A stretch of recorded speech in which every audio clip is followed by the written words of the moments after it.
In 1950, and my parents bought land near a cemetery on 47th Street, Moline in 1950.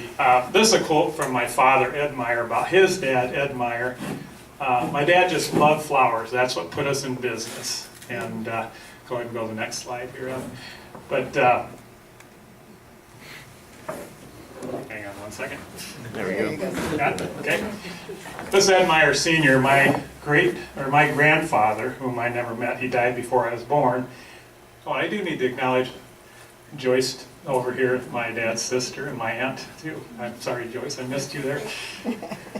But Ed Meyer Senior just loved flowers. These are some of his tulips growing in their yard area, and this is kind of the start of the horticultural enjoyment for our family. So, thanks. In 1950, Gail and Ed Meyer Jr. bought land out in the middle of the country. I remember people, that was kind of a comment. It was a dirt road that came down 47th Street, and just across from this one-room shack, some people call it, was the cemetery entry. And this house, they started creating, making wreaths and grave blankets for the cemetery, so people would come by, the entry was there, and people would stop and buy some of these. My dad was telling me that he was a tool maker for John Deere Plow Works, and he put a clothesline out, and he had 10 wreaths, 2 grave blankets, and 3 door swags hanging there. The wreaths sold for $1, the grave blankets $5, and $1.50 for the door swag. And in 1 week, was it? Or weekend? One day, they sold $19 worth of material. Now that doesn't sound like much, but as a tool maker, he was making $26 a week at John Deere at that time. So they had to get help in, and we did not get that slide on here, but there was a picture of my mother and your mother and himself and my mom making more wreaths because they were running low on product because sales were so good there. So sister was there too helping. Yes, Joyce was there helping too, whether she remembers it or not. So they renovated the house, and what's interesting is this portion of the house is still actually part of the home that they live in today, and it's much nicer than it is here. But they added on this garage area for the business to operate out of. And at this time, they were selling tulips and iris bulbs and the iris tubers. People would come and buy the iris cuttings for Memorial Day to take to the grave sites, and then they could also pick out the tubers that they would want to buy in the fall. And they'd take a small deposit on those or take an order at that time so people can buy the root that they could plant in the fall. This is a picture of the first Meyer's sign, Meyer Flower Farm. And that's my dad with my brother Jack Meyer, who Jack just retired this summer from our business. He's moving to Nashville as we speak. And but this goes back just a few years, but a pretty fancy sign for its day too. I think it's pretty neat. As for those of you who have ever been to our place, we're not a drive-by location. We're in the middle of a residential area. We have 25 acres in the middle of Moline. And the reason we have that property is it was country or county when they bought a lot of this land. But I think this is an interesting shot here. Thanks. This is one of the earlier advertisements. Special 14 to 16 foot hard maple, not sugar maple, but hard maple. $27.50 values for $16.50. A $5 deposit will hold your tree of choice for fall planting. What's changed in our industry now, we're able to pre-dig enough material and hold it above ground. It used to be you could buy trees in the spring that were dug, or you waited till fall and you picked them out in the field. So that's what the $5 deposit was.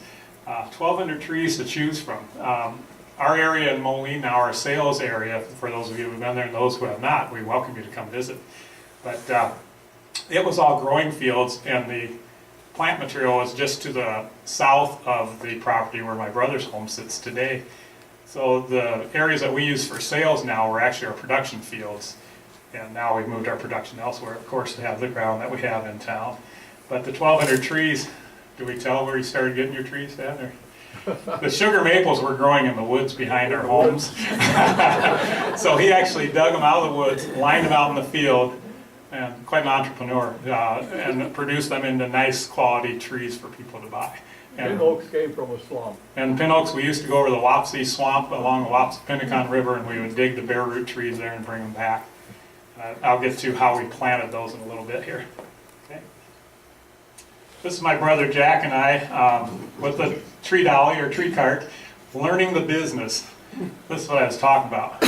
My dad forced us to do piecework at this age, and we got paid a nickel a hole. Of course, if you think about it, if you're making $26 a week at John Deere, if you dig, how many holes would that be? I don't know, but we got paid by the hole.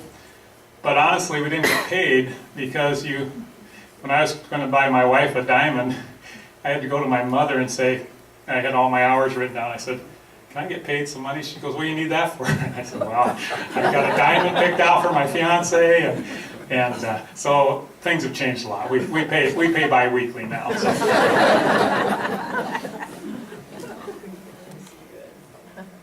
Next. Now, this is equipment, man. Cub Cadet tractor supplied by our neighbor who worked for IH, and he had us take these International Harvester riding lawnmowers and beat them to death in our nursery with rototillers and stuff behind them to wear and tear them. It was a great deal. I think this is one we actually owned. A rope to the tree cart, and that's how we got the trees out of the field. And you'll see a little later how things have changed today. But that's me on the tractor. I got the hard work, and my brother's walking behind the cart there. So. Okay, in 1973, as you can see, it's no longer Meyer's Flower Farm. And so we changed the name to say more of what we did, and we changed it to Meyer's Tree Farm. And that was about 1973, and then they also purchased 16 additional acres in Moline. And 4 acres of that was actually property that my brother and I bought that was connected to the garden center. And those 4 acres, Jack had a small home on there, and then Jan and I built a home on the back part of that where we live today. We also, in 73, bought a 140-acre site out in Taylor Ridge, Illinois, which we've moved from since then. But the 140 acres was for plant production because the garden center was now using the fields where we used to actually grow the plants in. We always have prided ourselves on the bulk of our materials is locally grown, the hardiness of those and the quality we can produce, and just the ensuring that these plants are grown in a clay loam so they'll transplant well into your soils in your own yards. But we've gotten back. Perennials was what the business was started on. As I said, iris and peonies and different varieties of perennials were growing in the yard. And perennials go through quite an influx of popularity and less popularity. Today we're growing about 65,000 perennials for our own business and for our garden centers. So the nursery stock, there was not room to produce this material in town, so we moved out to the Taylor Ridge site.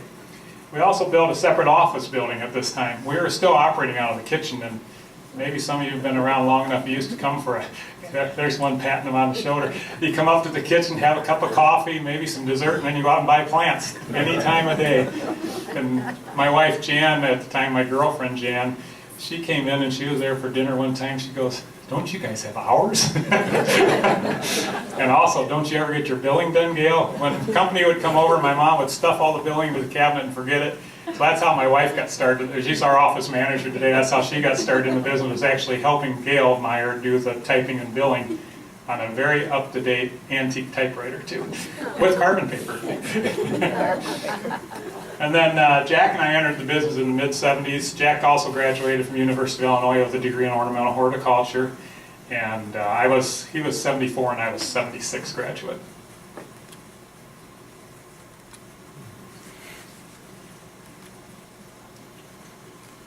Now this is class. A color logo on the truck. This was really something here for us. But and then we could have watched the truck before the picture, probably too. But our slogan was much more than just a tree farm. Now you can see Meyer's Flower Farm developed into Meyer's Tree Farm. Now we're having to say that we're much more than a tree farm because we do landscaping and irrigation and all this. So our logo and our name still was not quite saying what we did, but this was a progression to where we are today. But that was also the most expensive logo we ever had created for reproduction for advertising too.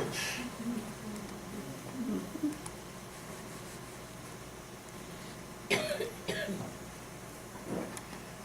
just slide over and hit the enter if you want to, except for that camera in front of you. There we go. There we go.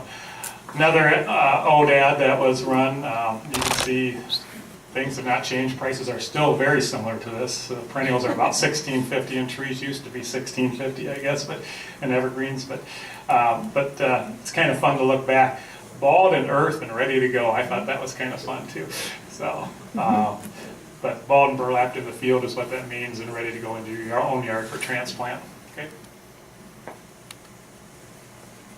This is one of the earlier designs. I know my dad worked in the den of our home, and he did somewhat 3D designs, and they worked, and he sold a lot of nice jobs. I've got some pictures towards the end of a project that he did that I actually was on the crew that installed, and then we just redid the project for this customer. But things were itemized out, the bids were typed, and this actually worked very well. This is our first growing division in Taylor Ridge.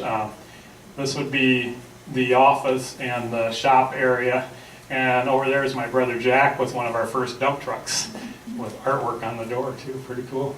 But it was about 1973 when we got our first dump truck. Before that, my father would carefully have the river rock delivered to job sites with a tandem dump truck, and if you needed 2-ton on one and 8-ton on another, the 8-ton usually got dumped on the 2-ton and the vice versa, but we would have to shovel all that rock because we didn't even have tractors or skid steers back then. But to get that moved, this dump truck was helpful because you didn't have to shovel it off of the pickup when you got to the next site. So this is a shot of my dad, and I was looking at this, and he was actually younger than I am in this picture when I counted back the years here. But this is actually a John Deere ad. Deere used to use our fields for some different advertising they did of tractors and things, but it's kind of a fun shot. And this is actually the 4 acres that Jack and I bought. Jan's in my home is on the back part of this. So, so this is in Moline. This is part of our field production in Moline, which we still grow a lot of our more touchy plants like boxwood and hemlock and different things that don't like the high winds of the nursery fields. So, okay.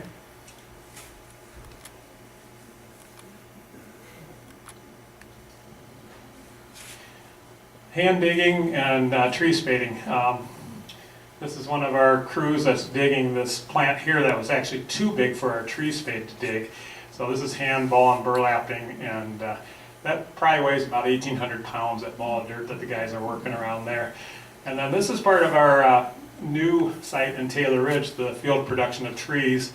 And those are actually dug with a tree spade, and I'll show you some pictures of that a little later. But you can see they're bound in wire baskets and burlapped, and it's, I think we could dig about 60 to 80 trees a day with a tree spade and a crew of about 5 people, where before one person could dig about 6 to 7 trees a day. So quite a difference with the mechanisms.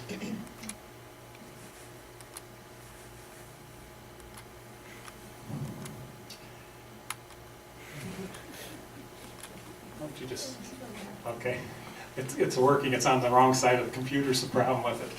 It's on the far side is where the, okay. This is a picture of my mom and dad, Gail and Ed Meyer. My mom was very instrumental in the business, and both of them had great work ethics, family values put into business. Extremely important part of our business today, the family value side of things, and good work ethics and doing good work, so people will come back to you. But we've had more employees come back who were successful in their jobs after working for us and working under Gail and Ed Meyer. And the comments come back regularly that how impressed they are that if you didn't do it right, you went back and did it again, often without pay. I don't think you can do that legally today. We'd like to do that at times, but and you do it right, or you do it again, and you fix it yourself, and you learn from your mistakes, and you don't make the mistake again. And it's really helped a lot of people through their business over the years. Okay, this was our new office building, which that was one that we were building in 1976, I believe. And this got us out of the kitchen.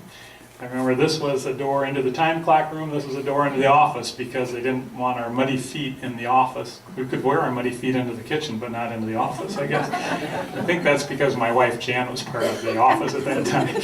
So.